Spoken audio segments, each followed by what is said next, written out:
everybody, and welcome to another episode of the Headspace Podcast. This is a bonus episode where we're going to be talking about a particular EP, going through it track by track. My name is Holden Stephan Roy, and as you probably guessed, today I'll be talking about the Wu Tang Clan's Of Mics and Men, music from the Showtime documentary series. I say it like documentary, okay? I know it's documentary, but I have trouble with that word. So from that series, and this EP came out alongside the second episode that got released on Showtime. And I don't know, I thought it would be cool to run through it. My name is Holden Stephan Roy. You can call me that, or whatever. I don't know why I followed up like that. Rolling through it. This is awkward. This is how the show works. So if you want to skip the intro bit, you can check the description of this video where you will see the whole timestamp of the episode and what I'm going to talk about each song, etc. Before I get into that, I want to just emphasize that I'm not a professional by any means in terms of hip-hop scholariness, because like the culture's been around for like 40 years and I've been actively reviewing albums for about 2.5 years, so I'm like a amateur. I don't want to say like I'm a complete noob. I feel like I've leveled up past that, but like I'm not really good at this yet in terms of full understanding. It's just on a quest of learning and growth. So why I make this effort to check out all these things is to just stay like attuned to everything that's happening, trying to review what I think to be the doper new projects that are coming out, and looking at the older projects and just going through all of these albums, just trying to understand the art of making an album, of what makes an album great, and then when you look into all the history of it, just the significance of the different people in it. So all that to say, while I'm learning, there is a huge chance that you person coming to this video know way more about Wu Tang Clan than I do. So on that note, if you feel free to have any comments or any ideas or anything that you would like to say, feel free to drop that in the comment section. I will make that effort to reply to you and to try to have some kind of a conversation about it. And normally I like to do it about last week's review, but there's not really a last week for this bonus episode, so we're just gonna I just went to a recent comment on our Raekwon's Only Built for Cuban Links review from Justin Collins, and he goes, "This joint carried through the test of time. Y'all were disrespectful reviewing this in 36 chambers." So yeah, I can understand where he's coming from, and I just wanted to touch on this for those who have seen maybe our past reviews and whatnot, and you just gotta kind of give a little context. Like, we live in Montreal, Quebec. I make rap music, and at that point I would call it rap music. Now I'm making an effort to understand the hip-hop culture so that I can kind of contribute to it and do all the right things you're supposed to do with it, and part of that is to study the culture. So we started reviewing these albums, and that was the intention, but you know, sometimes you're a bit of an egotistical, arrogant person until the world humbles you down a little bit, so you sound a little bit cocky, and if things you don't understand don't sound like what you think they should sound like, you may talk a little bit of shit. So the main issue was that we had no idea what the Wu was about. So we reviewed Only Built for Cuban Links, and I'd say, all things considered, we took a serious beating in that comment section, and it was an educational moment of realizing that there's this cultural gap, right? Like, I talked to a friend after, and he's like, you can tell that you've never sold drugs while listening to Incarcerated Scarfaces and shit like that, right? Where you really start to realize that by not understanding the history behind the music, it's hard to pay the kind of respects that Mr. Justin here is talking about.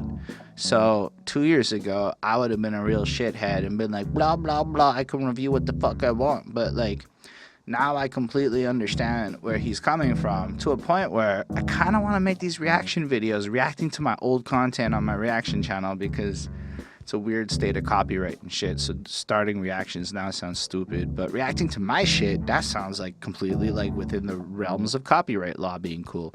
But I bet I said some dumbass shit, and I bet I could ridicule myself just as well as y'all in the comments could, and I think that might be a little entertaining. But as far as 36 chambers go, the fucking Wu Tang Clan shared us. I'm just gonna throw it out there. Like, they put it on their blog and on their social medias, and maybe it's just like RZA, and maybe it's not a reflection of the whole clan and anything, but like, I don't know if we were that disrespectful if they shared us. Like, I feel like we weren't informed. We were still kind of ignorant. I definitely hadn't learned as much. Like, I hadn't read the Wu book back there. Yes, it's there because I read it, but like, I bought that in an effort to avoid comments like Justin's here. So I just wanted to take that time for whoever ends up watching this, who cares, to almost just say I recognize the ignorance of the past and there's some effort to move forward. It's a short album, so whatever. If you're around and you're watching this, that was just an interesting comment. But I also encourage that type of shit, because if it wasn't for folk like Justin here, I don't think there would be the thirst to learn more and become better at this and more respectful. So on that note, just give a quick shout out to the patrons: Ismail Gadamsi, Chris Prado, DJ Black Hurricane, Jonathan Barnes, and Lindell Williams. We'll touch on that at the end of the episode, and I want to get into this. I don't want to really talk about my connection to the Wu Tang Clan that much. The truth is, we've reviewed a bunch of their albums now. Well, not all of the first 5 plans, but we've done 36 Chambers, Iron Man. I think we've done Supreme Clientele also. I might be wrong about both Ghostfaces. We did Only Built for Cuban Links. It's terrible. We've done a few of the new ones that have come out. Like, one of my favorite joints of 2018 has to be Meth Lab Season 2. That shit to me was, I'm blown away by that project personally. I don't know. What I'm trying to say is, at the beginning of our 10-year reviewing this shit, I knew nothing about Wu, but we've made efforts to learn. I've made efforts to learn.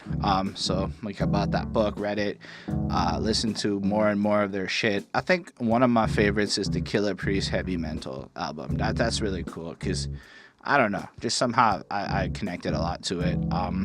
Still, I bought tickets to go see Wu Tang Clan. They're coming to Montreal, they're coming to Laval, which is like this little island on top of Montreal. It's like mini Montreal. It's like Montreal, but Frencher.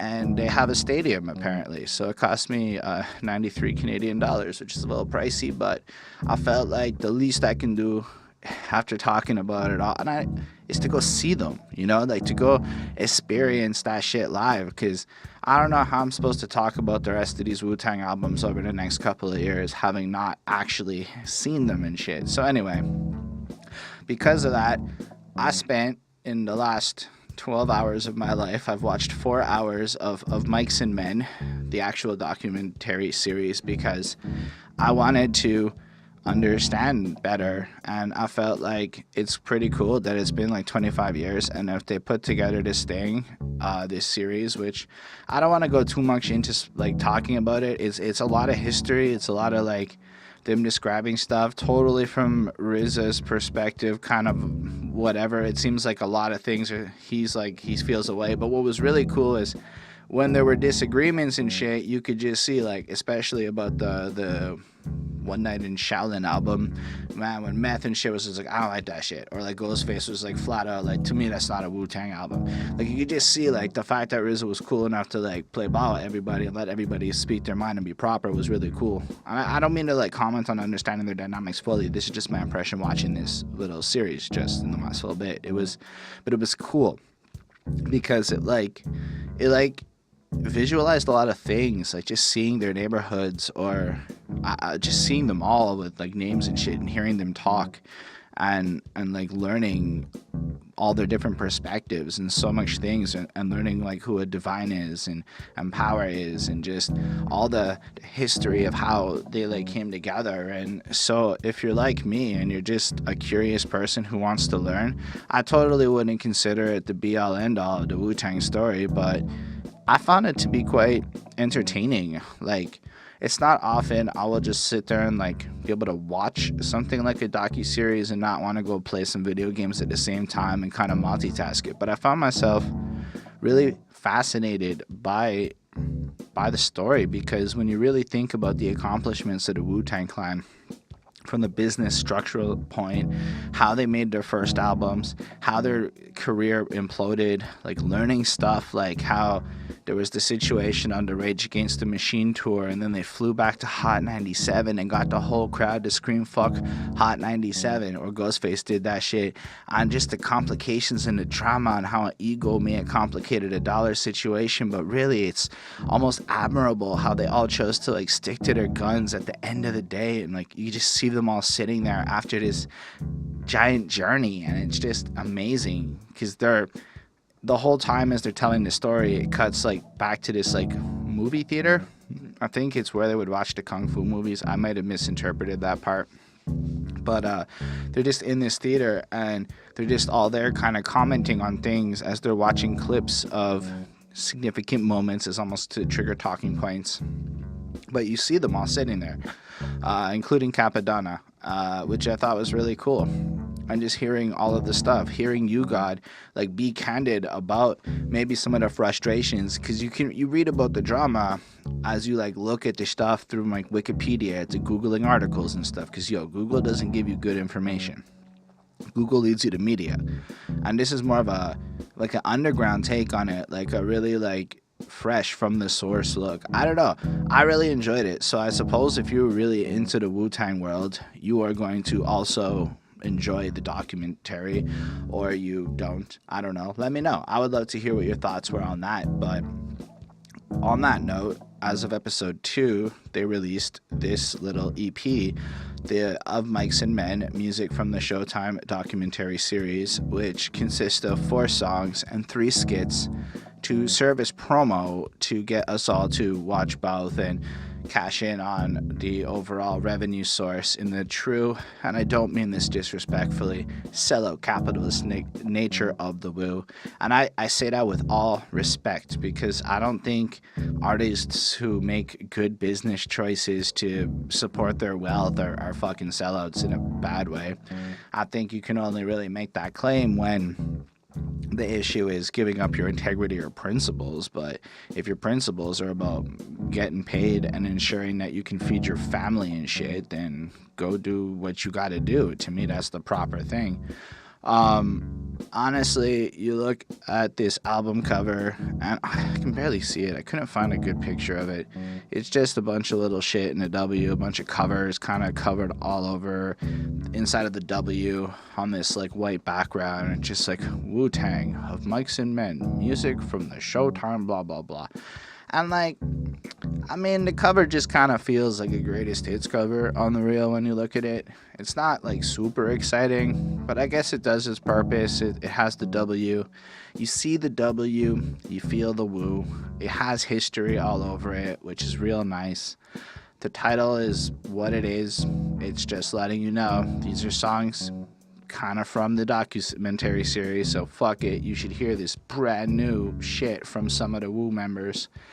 And yeah, I don't have a lot more to comment on that part. I'm more interested in how cool the docuseries kind of was, and I hope that I would ask you guys to just kind of watch it and let people know that it's cool, because the more we support this kind of history becoming a cool form of entertainment that's accepted, the more it'll happen. And if people feel there's an economy in documenting the great culture of hip-hop and discussing so many elements of its history, and we can create a kind of collective mass behind it, we could really get, like, there's so many cool stories that at least somebody like me who's trying to, like, understand this culture better, and I imagine that, I mean, my subscriber count's not crazy, but there's at least 1,000 people who give a shit about kind of the same type of thing.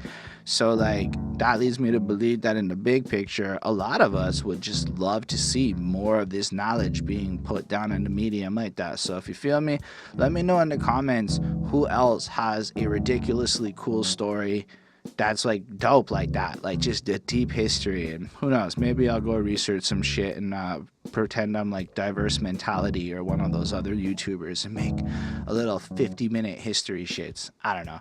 On that note, you came here to hear about a particular album. So we know that Ghostface and Killah, Ghostface, Killah, and RZA are on that shit again. I do, son. Nugget stones with the blue ones, and coming with me is a.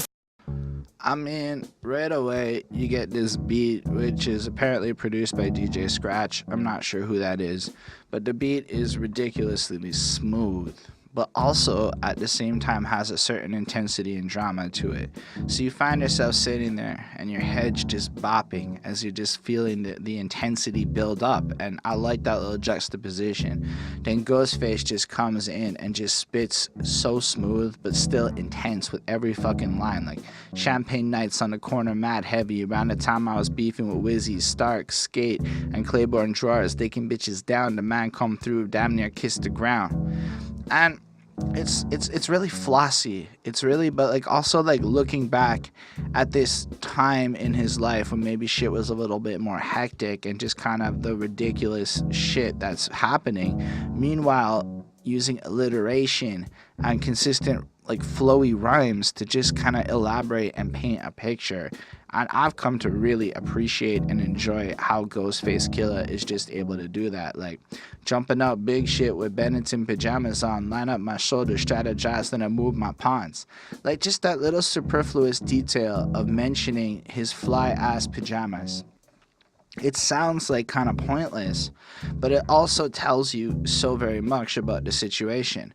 So like he's ready to go at maybe 2 a.m. while he's supposed to be sleeping. He's like, whatever, he just jumps up, he's ready to go as an action, his phone's always on. It almost sells the fact that his work ethic is absolute just through a fucking little pun about wearing flat pajamas, because he follows it up talking about the grindy ass shit that he's doing, and he just flows it on through, and it's absolutely great.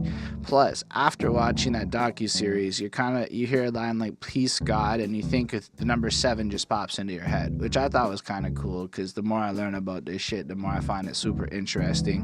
And then I like how he's like, you see Ray, yo, tell him I said I was in the East, died but cut off his dreads, I'll be back. It's just like shouting out Ray, like I can't reach him in any other way, fuck it, I'll just like send my message through this fucking verse. And I don't know, there's just this almost like they're in this big old universe where like the rest of the world doesn't seem to matter, and they're just kind of shouting out shit. Like Ghost was just like, yo, I might forget to send this text message, so fuck it, I'll put it in a verse. I love it. To me, that's really cool. It's just almost this level of audacity that I would not personally be willing to maybe approach, because I'm just not like that. And so it almost makes me want to be more like Ghostface Killah, because he's just fucking fly. Then he's got like this almost calmer like hook where it just changes the whole tone and shit, and you have to go, wait, is that Ghost? For like a half second, just because it is so different than the verse, but that is extra cool. He's like, I think he's on that shit again, twisting out hard, getting rid of him. Yo, gamble on rap, yo, my bid is in. Bet against me, you on a hat where your fucking head can't fit up in. I just, don't fuck with him. He's proper. Give him the respect he deserves, because at the end of the day, he's gonna kill it. And I like the hook. I think it's fucking dope. Then RZA comes in, and I don't know how I feel about it, but it's definitely made me think. He goes, telekinesis, simple instrumental thesis. First of all, I'm loving this shit. I'm loving the rhymes, because I kind of like sci-fi, and I read a lot of complex shit, so I like the words like thesis. It just gets me excited to hear about the arguments to follow.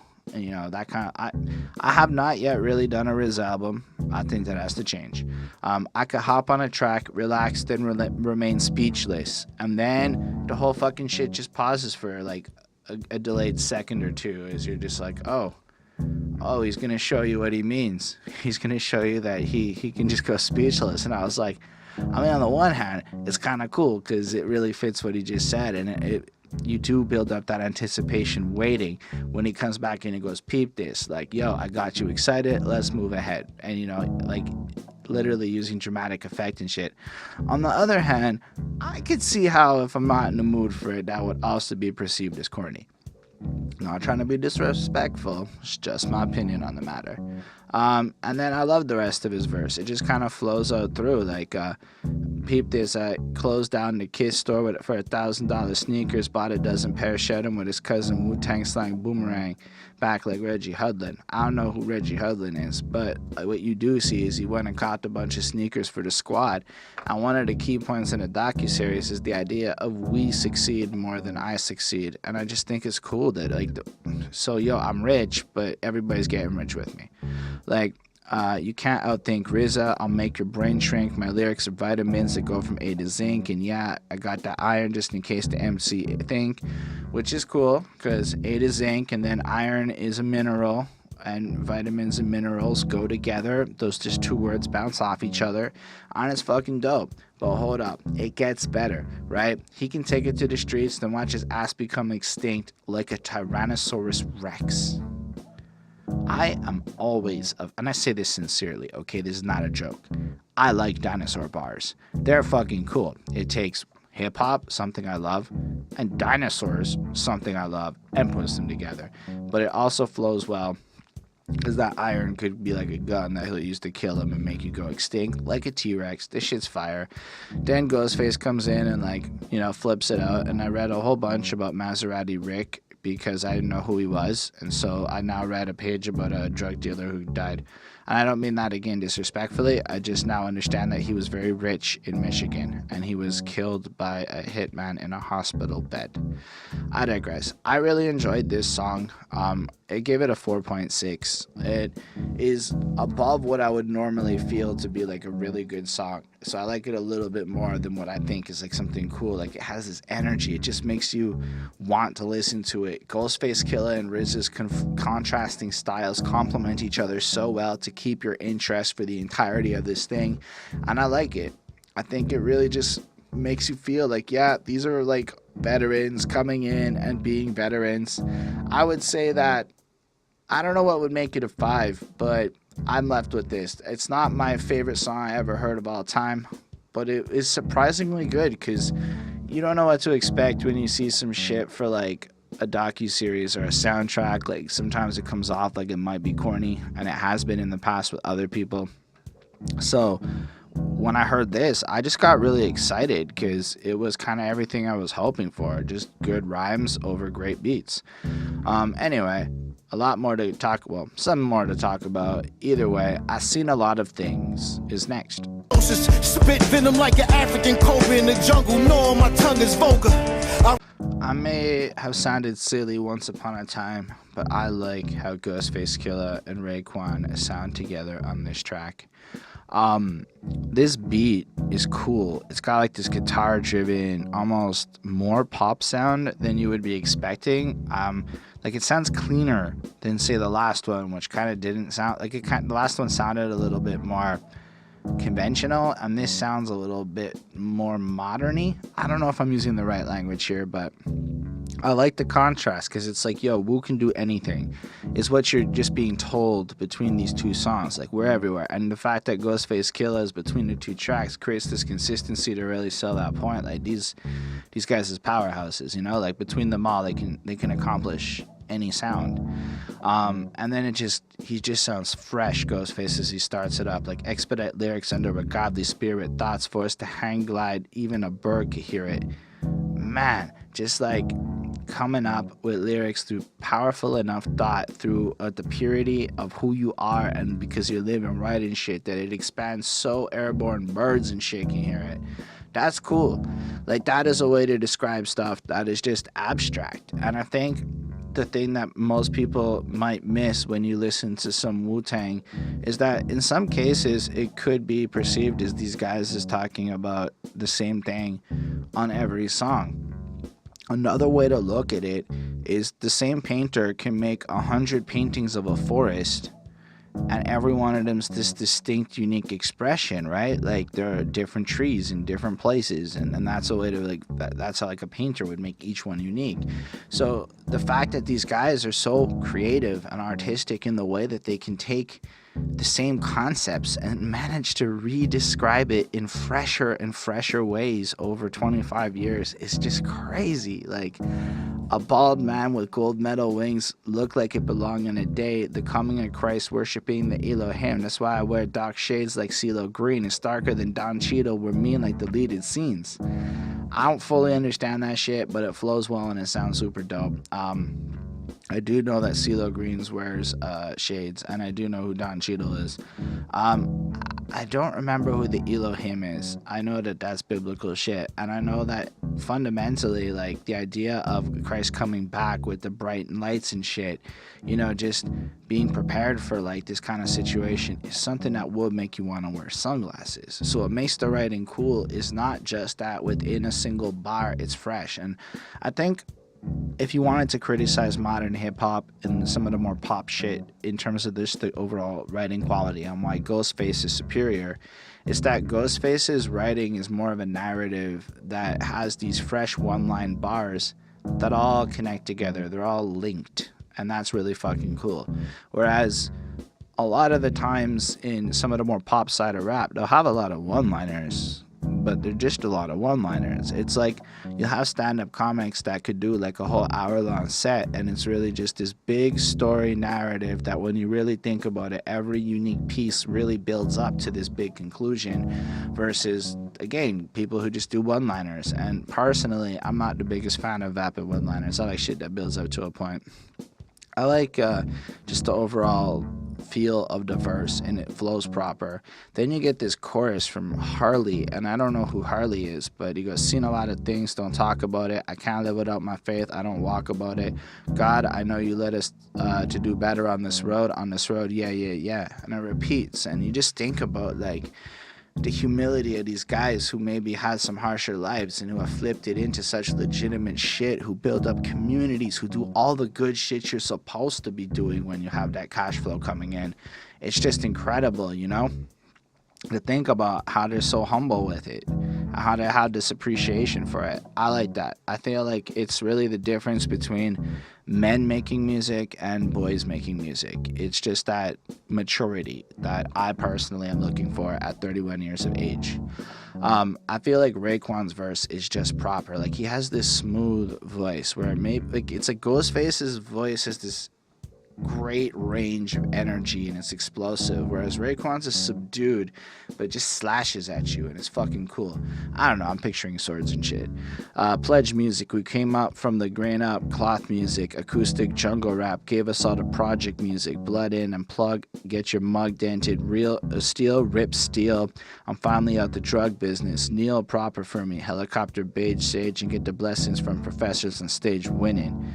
And I just thought that was super cool. Like, you get this little, history where he comes from.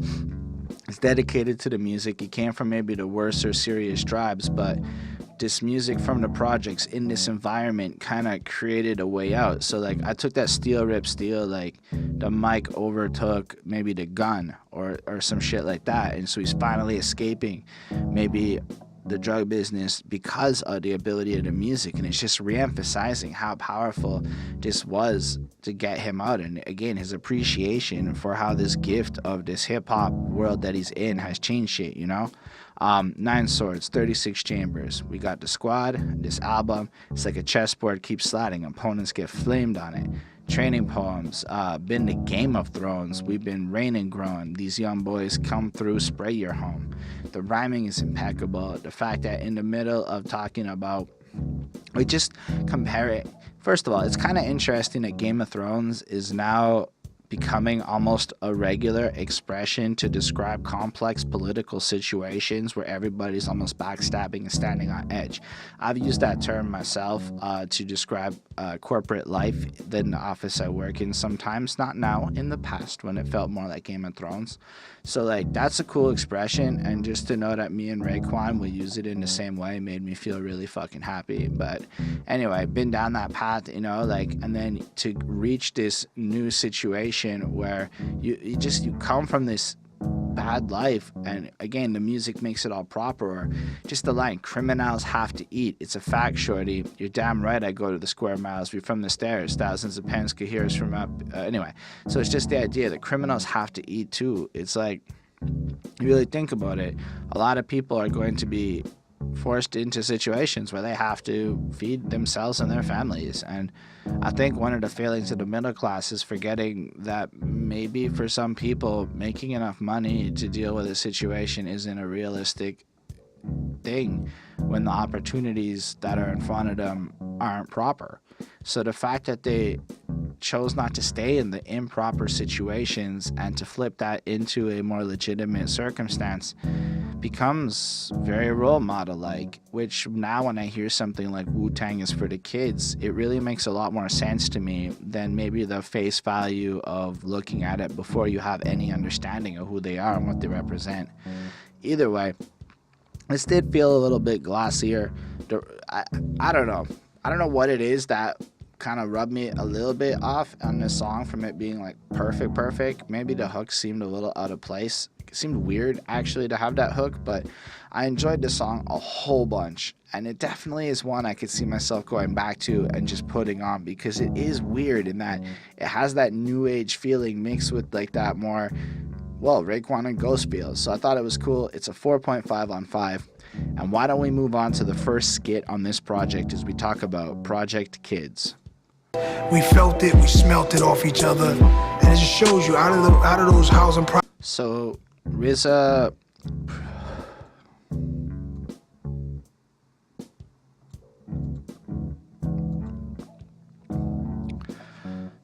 produces the beat, and it's nice. It's kind of cool. It kicks in, and you're a little bit excited because you see Nas's name. And then you hear Nas just describing, I was hearing about Wu. There were these dudes coming place to place, tearing shit up. There was legitimate. And then you realize that when he, learned more about the Wu, he could, compare them to different people. Like, Raekwon reminds me of this guy in my hood, and Ghost reminds me of that guy, It was almost like they were cousins. They were so relatable, just somewhere else. And the special thing about Wu is that it was 8 or 9 guys, but 8 or 9 guys where they worked together collectively, but each guy could bring their own. And they gave us incredible skill and incredible poetry, and they gave us music that no one's touching to this day. It's timeless. And then it just kind of ends. And I said to myself, that was weird. Not to say that it's not like a good thing or a bad thing in terms of what Nas had to say. I mean, Nas said some very sincere shit that you would expect a guy of Nas's stature to say about a group like Wu-Tang stature in a documentary series. But you see Nas for all of 4 to 10 seconds in the Wu series that I just watched, and then what I realized is they cut Nas's part where they interviewed him out of the whole series, and then just put it on this album so that we could still hear it, I guess, or get it, almost like a bonus feature, like when you would get the DVD and it would have the bonus features with deleted scenes. And I realized this is a deleted scene from the docuseries, and they put it out, and they put Nas's little bit here instead of actually on Showtime and shit. I guess you got to see Nas, but Seth Rogen got all his FaceTime. Seth Rogen got to talk a whole bunch about how he liked Wu-Tang when he was young. Why didn't Nas? I don't know. I'm not trying to be disrespectful or say anything contrary to whatever. It's just, that was my first experience. I thought this may have been one of the cheesiest but also kind of innovativest things I've seen somebody do given these circumstances. I suppose if you are able to produce an instrumental and you have this footage of Nas speaking, and that people are going to want to listen to it, and you can monetize that by putting it on an album between other songs to promote your show, that's pretty smart. It sounds cool, but I can tell you that the 3rd or 4th time I heard it, I was like, yo, I'm done. I will skip this every other time. The beat is good, but it's, again, part of the documentary thing. It's I watched that. I might watch it a second time if I maybe were to make a piece of content about it or something, or a couple years goes by, I'll watch it again because it's good to watch. But I mean, I learned what I had to learn. I got Nas's opinion, and now it's just there. It's track 3 anytime I'd want to go listen to this album. So Thankfully, it sounds good, so you can let it play through and just kind of wait for the next song, but I found this to be a weird thing. I don't know. I would love to hear your opinions on this move in particular, too. I'm just going to keep asking your opinions when I think shit's weird, because I don't know better. I'm not really an expert, like I said. I'm just a dude who listens to albums, so I give this a 4, because it is well made. It's good. It's just not what I would hope to hear. Anyway, the next one is a song, and it's called Do the Same as My Brother Do. Turn the drugs for healing, dogs sneaking and killing, cops sirens are screaming, exotic cars. I realized at this point that I don't know a lot about RZA's music as a lyricist. I know what RZA's production sounds like because of all of the albums I've listened to where he has production on it, but we never did get to like a Bobby Digital or any of the other ones that he's done. Hasn't happened yet. So this was cool. This might be one of the first really just solo RZA joints I ever heard. And what I liked about it is it's very conceptual.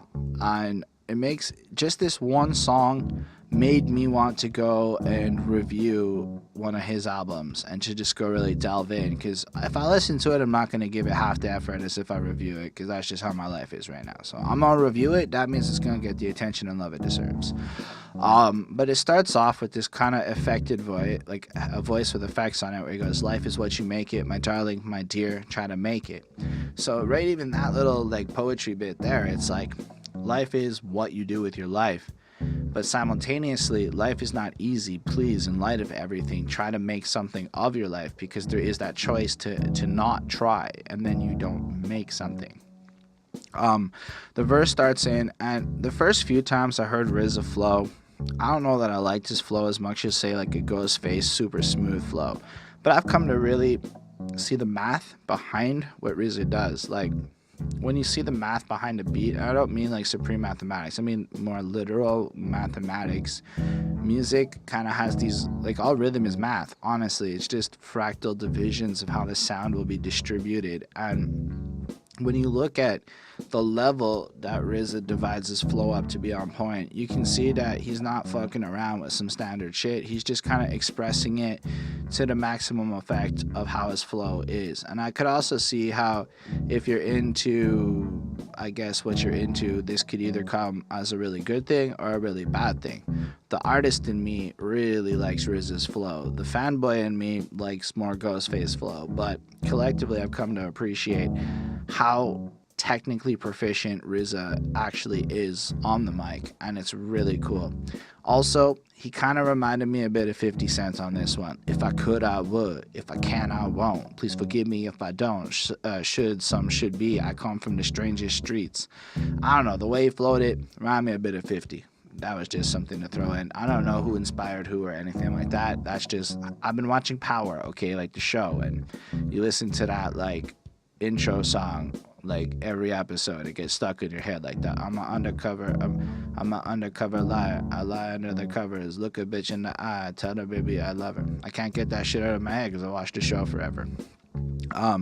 Anyway, if I could, whatever. I come from the strangest streets. I come from a place where love and danger meets. A house full of noisy kids, boys avoiding bids, unemployed on Skid Row. We had no toys for kids.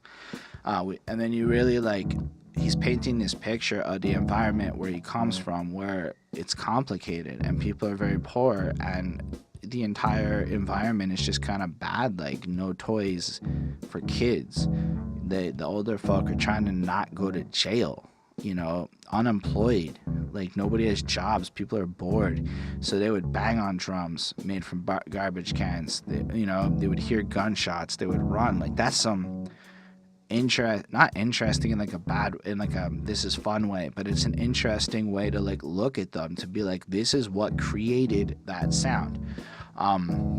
This is what our history really is like. And then, even garbage men make more than our mom. And that's an interesting point. Garbage men make a pretty decent salary, all things considered. They do, in fact, make more than teachers at the lower end of the teaching scale. And that's kind of weird. I mean, maybe it's not. Maybe somebody who does a disgusting job should be rewarded. But in all cases, teachers are undervalued and underpaid. And so I think it's incredible that RZA takes the time to point out that we underpay two educational roles in our life that deserve all the credit because of the value they contribute, especially to the youth, mothers and teachers. And that's some dope ass shit right there, you know? People are drunk and pissing on the side of a building. They can't provide for children. Someone stopped the squealing, turned to drugs for healing. Thugs sneaking and killing. Cop sirens are screaming. Inside the cars we dreaming. One day we could own one. Right now we can't bump crumbs. And it just pictures like this unfortunate circumstance where people are failing and everything around it's falling apart. So we're escaping through the worst ways, and it almost feels cyclical and shit. Anyway, the beat flows on as he continues in this flow, and it's dope to a point where somebody's in jail and he goes, "I'm my little brother on that same trail, son." And then he kind of goes to the hook where he's like, "Life is a puzzle, every day is a struggle, and we ignore the ones who truly love you. As we do foolish things, we see the others do, or try to do the same things my big brother do." When you think about it, and if the whole hood and the whole situation creates this cycle of bad where the only people who succeed or get money, as we've learned over the course of all these albums, is to maybe go down that more attractive fast lane where you can at least eat, you know, and then everyone's kind of figure out a way out of it in a legitimate way. And at the end of the day, you're kind of left to look up to who your big brothers are, your role models, whether it's literally your blood brothers or maybe it's just the older dudes in the neighborhood. And fundamentally, you'll end up copying your role models because that's what it is. And the fact that the role models are the people in this environment just creates a cycle, which isn't what I was expecting the song to be about, honestly, when it came in, but it's another key facet of the whole situation or the puzzle of what creates the Wu. And I was like, damn, this is really, really cool and really like good. The second verse is the same kind of thing, but like loaded guns in the shoebox, fingerprints on the oo-wop, Ziploc plastic bags with the black and blue tops. It's just so descriptive. It's so almost like you can picture RZA having seen this shit so many times that he just has to close his eyes, and down to the color on the Ziploc bags is able to describe it while rhyming. We slung on the block and watch out for the blue coats. See blunts we pass after two tokes, starving for a G-note on four. And it just flows on through. And the whole second verse also paints out the same kind of picture of this of this environment they're coming from. Spot gets knocked, my brother locked the fuck up again. Another mama son stuck in the fucking pen to disperse. No one to trust, back to struggling. Now I'm on the streets trying to get my hustle and cheap wine guzzling. Life is so puzzling. And you just left with this, like, there's not really a happy ending or anything. It's just, you can picture how RZA was looking back to maybe a point in his life where this was the norm that he sees. But it's also probably the norm for a lot of people in today's world, which is an incredible thing that he can be so in touch with that, and to paint a picture where it's like any pragmatic or self-respecting person with critical analysis skills can read this and empathize with the situation and feel some shit. Plus the beat's dope. I'm not good at describing beats, but the beat's dope and it flows really well with what Riz is doing here. And I mean, it makes me forget all about the Nas shit. Like, I'm like, oh shit, this is way back to good music again on this project. So I gave it a 4.5 on 5. It's super fucking enjoyable. It's really cool. On that note, yo, is you Cheo? There was an illustration of Raekwon, and he's got like a chef's hat. Old Dirty Bastard is pictured with. So, unlike the Nas skit, which just kind of felt like Nas tooting the Wu Tang's horn, and I don't mean that disrespectfully. I do believe that Nas is absolutely sincere with everything he has to say. But like, it's one thing to hear a guy like Nas talk about Wu Tang, like, of course they're gonna say the right things. These guys is all rappers. We all know there's some politics up in that shit. It's another thing to hear Cheo Hodari Coker, who I kind of have seen his work, so I'm aware of who he is. He's the guy who made the Notorious documentary. He's involved with a few other shows, like, I don't know, some Netflix shit and whatnot. So he's actually kind of established, but in a completely different medium, but he was a music journalist for a long time. So he did some piece on the Wu-Tang, as we learned in this thing that we're listening to. But he's also kind of describing the situation of a popping Wu-Tang. Like, if you look at the album cover, or even some of the early videos, Ghostface Killah has like shit over his face because apparently there was a warrant for him, and so there was a bit of anonymity, and maybe not everybody made the photo shoot, as we learn in this little skit here. So fundamentally, he didn't know what everybody looked like. I think it was clear what Method Man looked like, and you can see what was going on at that point, but not everybody was there. So as a result of missing this photo shoot, this magazine that Cheo is involved with produces a magazine cover that is covered with caricatures of what the Wu Tang would be like Raekwon the chef has a chef hat, and Old Dirty Bastard has a blow-up doll, which is kind of like cheesy, honestly. Like, there is almost nothing from what I've heard of the early era of their music that would like make me think like that. Like, that just seems like if I saw that picture of an Old Dirty Bastard in them, I don't know, it just seems as disrespectful as the dude describes it in this skit. It just seems like, damn, almost like what people think I think of the Wu-Tang in the early reviews I did. That's not true. I think more of them as legitimate people. But so it was all like bad, and they put out this review, and then they heard nothing, and then one day apparently Masta Killa walks up to him and goes, "Yo, is you Cheo?" And he's like, "Yeah," and he's bam, hits him in the fucking face, and he goes, that's just to let you know, Wu Tang Clan ain't nothing to fuck with. We come real with our shit. We ain't no fucking cartoon characters. And I'm like, all right, that's a dope story. And you know what? Every time I hear that story, so I mean, I tend to listen to these projects 4 or 5 times before I talk about it. So the Nas one got more annoying over time. I think I like this little story, just hearing it every single time, because there's like this charm to it where it almost feels like a more natural skit on a Wu-Tang album, where you would hear them kind of like whatever, like a torture porn or whatever, but instead it's just like this history from like a real person talking about how Masta Killa punched him in the face over some shit. Because when you hear and you sing along to Wu-Tang Clan ain't nothing to fuck with as a white boy in Montreal, you're not really picturing shit like this. Now I'm picturing shit like this. I don't know. I thought it was really cool. I just wanted to add a little anecdote I wanted to throw in a bit earlier, but I forgot. But in Montreal, there's this dope-ass artist, Urban Logics, who I've been talking to a whole bunch, and he was just describing with passion the incredible nature of the Wu-Tang Clan being one of the only groups in history with and probably the only one with the level of significance they have to all this time later, 25 years later, actually being like a proper group, still intact, even though they've had drama and shit, and how he'd seen them live and just told me some stories of what their shows was like and shit. And so having been able to talk to a dude like Urban Logics, just to give him a shout out, Montreal does have some incredible shit tucked away into its scene. And you know, I don't talk enough about Montreal, so making efforts to put my city out there, you know, that's what we're supposed to do. I just hearing this kind of story and then considering like the environment where they come from and the type of personalities they were versus, you know, just getting excited to go see them live and shit, it just adds this whole flavor of context into what makes their music so special that I didn't consider before. So this really made sense. And on the other hand, I could kind of see how it was fine to cut this out of the documentary series, because that's what they did. Again, they just didn't have time or space in the actual thing I saw, because I guess it was 4 hours. That's it, that's all, or however much it was of actual runtime. And so this is some bonus feature shit again, but I would really recommend this one. I found it super entertaining, and I give it a 4.5 on 5. Plus the RZA beat on this is just really great, way better than the other one. On that note, on Showtime, there's this docuseries called Of Mics and Men, and we're gonna listen to some promo. To his repertoire, and they marvel how does other still cake with Tony Starks while the RZA and you.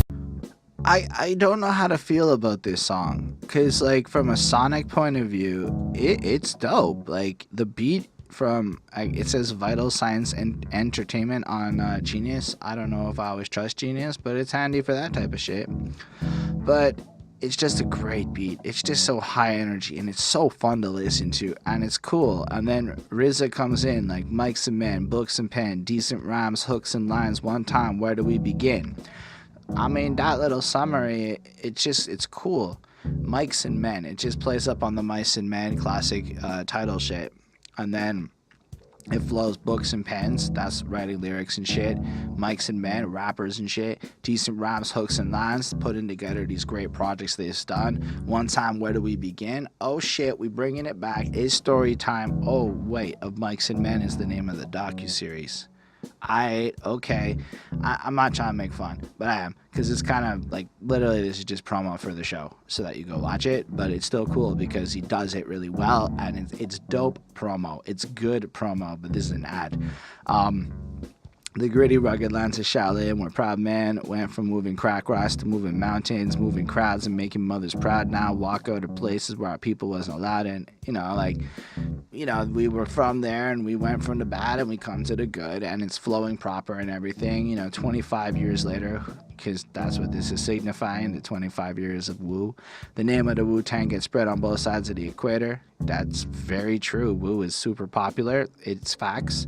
The Resurrector grew to be a movie director, still smoke blunts with Red, and rock mics with Inspector, and then he just runs through like chilling with the Wu. While the RZA and you gods still shake the fatal darts, Cappadonna try to put a hole inside your heart, But I like the fact that it's honest, it's got this sense of like, if you understand the history and shit, it's kind of playing real true to it and flows through and kind of shouts out everybody involved. And even Divine, who my brother Divine, how he pushed to fly his cars, but he added a yacht to his repertoire. And if you watch the docuseries, you see him sitting on his yacht and it says Divine, and he's just talking. I would never have caught that line if I hadn't watched the docuseries, so I'm kind of glad I did, otherwise I'd look a little stupid right now. And then it just kind of ends. Then Cappadonna comes in, and in my opinion, does a nice, proper verse. I'm on the MKX with the opposite sis, trying to take her back from the suburb back to the projects, money, chicks, fast cars. That's my obsess, ain't obligated to nothing except contracts. And it just feels like RZA's verse is like the history of Wu. That's really cool. Cappadonna's like, here's a proper Wu verse, and he just spits some shit, and it's really dope. He does also bring up Divine and his yacht and flip money bags when our Hulu shit pop. Seems like somehow Hulu got brought up. I don't know if it's also on Hulu. I thought it was on Showtime, so I thought that was kind of cool, but maybe it was just implying like online streaming in general, using Hulu as a manifestation. But I'm in Canada, so without paying money for a VPN, I'm not getting no Hulu. And then I don't want to pay US dollars either, because it's more expensive than Canadian dollars for me. I'm used to Canadian prices on shit. Anyway, flows on through. Wu-Tang forever, we always on grind. Like Diddy told you, ain't never gonna stop. And it's true, they're still grinding, they're still doing, they're still making it happen, and it's incredible. I mean, shit, I think it's July 12th. I will be seeing them live. It is so exciting that I pivoted to do some Wu shit, even though I had other stuff I was planning on reviewing at this moment. Then we get Masta Killa. Man, have you not heard that one word given will have you missing? Listen to the fly piano, Wu Gambino, soprano, Decantino, owners of their own casino, RZA, keynote, whatever. Flows on through, it's very short. It's alright. He flows hotter than the Kalahari, and he's doing his shit, and then he goes, so run, tell a friend, you can check it on Showtime. It's Wu, Mics and Men. I'm like, okay. So something I noticed in episode 4 is that Masta Killa appeared, and it was like the first time we really kind of see him. He says about 2 sentences and it cuts to his dad talking for a while, and then we get this Masta Killa verse here where honestly he says some shit, but it's kind of there, he's there to plug the show. And I'm like, that's all from Masta Killa? I mean, I'm not talking about from the album point of view. It's actually cool he's on the album and he got a chance to be here and shit and all of that. I meant from like 4 hours plus the 20 minutes of this project. He wasn't given a lot of time considering all of the other Woos got more time. It was just something I noticed. I thought this song was okay, but it still kind of feels more like an ad than a song. So I gave it a 4.25 on 5 because it's a really good ad. On that note, there is one left on this little project, and it's called One Rhyme. School, striving to get a diploma and transition into a legit. You have Jizza spitting out the words that were used by RZA on Method Man's track Mr. Sandman. The remedy for stress is a day of rest. Bag of cess, playing chess, yes. My thoughts be sneaky like a crook from Brooklyn. Great part. RZA just kind of spitting it. It sounds like he's outside, like somebody was recording it, like with a camera on some of those little cypher-like videos. And then we get Masta Killa's interview bit that got cut from the documentary. And that's what I mean. Like, he was really, like, so not included that they put his interview bit on the album with Nas. Like, I mean, it makes sense for maybe Nas to be put on the album instead of in the series because Nas isn't a Wu. And I get that Cappadonna is a lot more involved than, say, Masta Killa was. And I understand a lot of the history behind the relationships, but not, like, enough to know why he's just not in the series at all. Do they have beef or something right now? Like, I get that, like, he was kind of like, I don't know, from what I understand, like, somebody fell asleep when recording 36 Chambers, and it just worked out that Masta Killa was part of the Wu, and maybe he wasn't intending to be a rapper at first and whatnot. But 25 years later, it's like, come on, man, get the guy, or unless he was just that insignificant to that period of time that they didn't feel the need, because it really focuses on, say, like 93 to like 2000, and then it just jumps to like the modern, and it skips like 2000 to like 2008 16 or so. Like, there's a big gap where not a lot gets talked about, and so I don't really know what happened there. But I thought it was kind of weird, and he just kind of tells the story about how he, like, missed the session that ended up being Protect Your Neck, and after that he was never missed anything, and he took his one rhyme and he memorized it till he mastered it, and that's the Mystery of Chess Boxing one.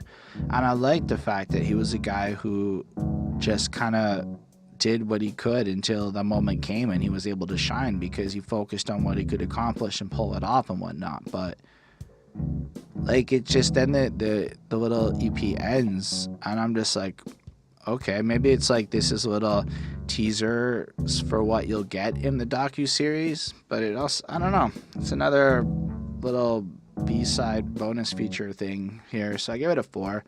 It's alright, but it left me thinking more like, why wasn't the Masta Killa one in the docuseries? Anyway, that's the end of his project. It was the 7 tracks, the 4 songs, and the 3 skits.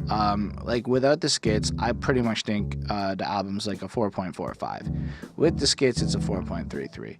I think it's a cool little ditty. It's a nice little promo tool. It's definitely something to listen to, especially after you've watched the docuseries. But I feel myself really recommending the docuseries and being like, well, if you like Wu, it's 4 cool new tracks for you to listen to, even though one's kind of an ad. And then the little skits are nice, but really I like the Cheo skit the best. Anyway, that's all I got to say about that. Thank y'all for watching this video. I didn't expect it to be this long considering how short the project was, but I guess I'm a little bit of a verbose person. So let me know what you think in the comments. Feel free to say anything you want. We'll have a little conversation down there. We'll talk about it. Special thanks to the patrons: Ismail Gadamsi, DJ Black Hurricane, Chris Prado, Linda Williams, and Jonathan Barnes. They support what we do, helped us get a new camera. They get to tell us what albums to review. So if you have this pressing desire to see us talk about a review, it's a great way to get us to do it quicker. Otherwise, you can hit that subscribe button, hit that like button, leave us a comment, do all that cool stuff that YouTube likes to make our video get more love in the grand scheme of things. Also, I make music, dropped a project recently, working on stuff. We're releasing music to the channel, so feel free to check that out if you want to head over. It's the top playlist there. And yeah, let us know what you think about anything. Have yourself a great day, and look forward to talking about more music with y'all soon.